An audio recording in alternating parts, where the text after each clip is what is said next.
Adanya potensi bencana gempa dan tsunami di kawasan pesisir selatan, rencana Pemkab Trenggalek ajukan hutang ke PT SMI untuk bangun rumah sakit di kawasan Prigi, Watulimo tetap berjalan. Pengajuan pinjaman daerah itu sudah dilakukan di awal bulan Juni kemarin dan tinggal menunggu proses persetujuan hingga proses pencairan.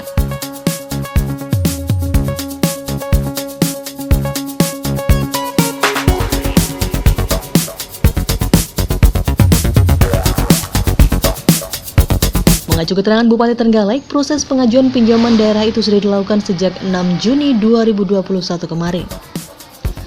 Dalam hal ini, pemerintah daerah sudah mengirimkan berkas-berkas persyaratan yang diminta PT SMI. Sementara itu, untuk perkembangan progresnya, tinggal menunggu disetujui atau tidak saja. Skema pinjaman daerah ini juga sesuai dengan peraturan Kementerian Keuangan. Karena di pesisir selatan ada potensi gempa dan tsunami, nantinya pembangunan rumah sakit juga akan disesuaikan dengan bangunan tahan gempa maupun tsunami. Selain itu juga didesain sebagai bangunan yang mandiri energi. Bupati Trenggalek Muhammad Nur Arifin menyampaikan untuk penentuan lokasi kenapa harus di kawasan Prigi, karena sudah sesuai dengan Perpres nomor 280. Sedangkan kenapa rencana hutang itu akan digunakan untuk membangun rumah sakit? Karena untuk pemulihan kesehatan sekaligus pemulihan ekonomi di tengah pandemi yang melanda saat ini.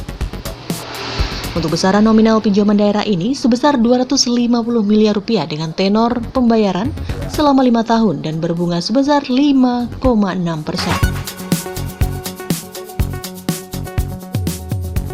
Cara pinjaman tadi pemaparan, terus kita sampaikan bahwa satu, untuk penetapan lokasi itu adalah sesuai dengan Perpres 80, terus kemudian kenapa rumah sakit, karena ini dalam rangka pemulihan kesehatan, terus kemudian juga harapannya kalau kesehatan bisa dipulihkan dengan fasilitas yang lebih merata di seluruh wilayah, tidak hanya yang terpusat di pusat kota. Selanjutnya nanti bisa mempercepat juga pemulihan ekonomi.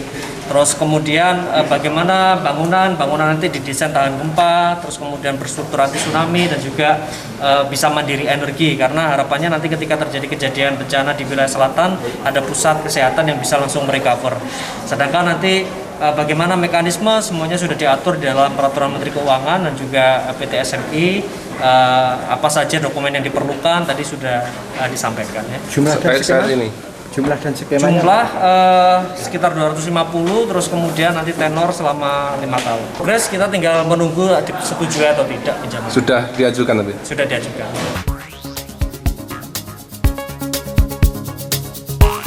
Nur Arifin juga menjelaskan rencana pembangunan rumah sakit dengan anggaran dari pinjaman daerah ini dinilai akan lebih efektif dan bisa menyelamatkan APBD.